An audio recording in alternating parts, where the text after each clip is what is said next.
ग्राहकांची किती आणि शासकीय कार्यालयांची किती असं थोडंसं पुन्हा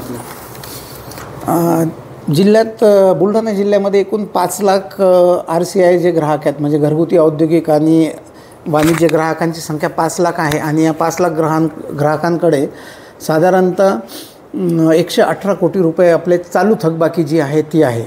आणि जे त्यामध्ये जे पब्लिक सर्व्हिसेस आहेत, म्हणजे गव्हर्मेंट ऑफिस आहेत, गव्हर्मेंट ऑफिसकडे आपले 1524 कंझ्युमर्स आहेत, त्यांच्याकडे 1,67,00,000 रुपये थकबाकी आहे. जे पाणी पुरवठा आहे, पाणी पुरवठ्याच्या कनेक्शनमध्ये 1487 रुरल कनेक्शन आहेत पाणी पुरवठ्याचे ग्रामीण भागात, आणि त्यांच्याकडे 83 कोटी एवढी थकबाकी आहे.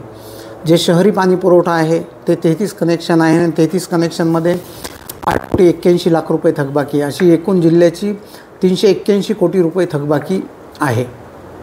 वसुलीसाठी काय रिस्पॉन्स मिळतो? आता वसुलीसाठी आपण ग्राहकांना 15 दिवसाची नोटीस देऊन 15 दिवसाचा, म्हणजे त्यांचं बिल ड्यू झाल्यानंतर 15 दिवसाचा आपण पिरियड देतोच नियमाप्रमाणे. पण त्यानंतरही जर ग्राहकाचा रिस्पॉन्स नाही आला तर शेवटी मग आम्हाला प्रत्यक्ष ग्राहकांना भेट देऊन जर त्यांनी बिल द्यायला नकारच दिला तर मग शेवटी वीज पुरवठा खंडित करल्याशिवाय दुसरा पर्याय राहत नाही. सध्या काय आवाहन करायला? आता ग्राहकांना हेच आव्हान आहे की महावितरणनं वीज पुरवठा खंडित करायच्या मोहिमा चालू केलेल्या आहेत पूर्ण रिकव्हरी होण्यासाठी.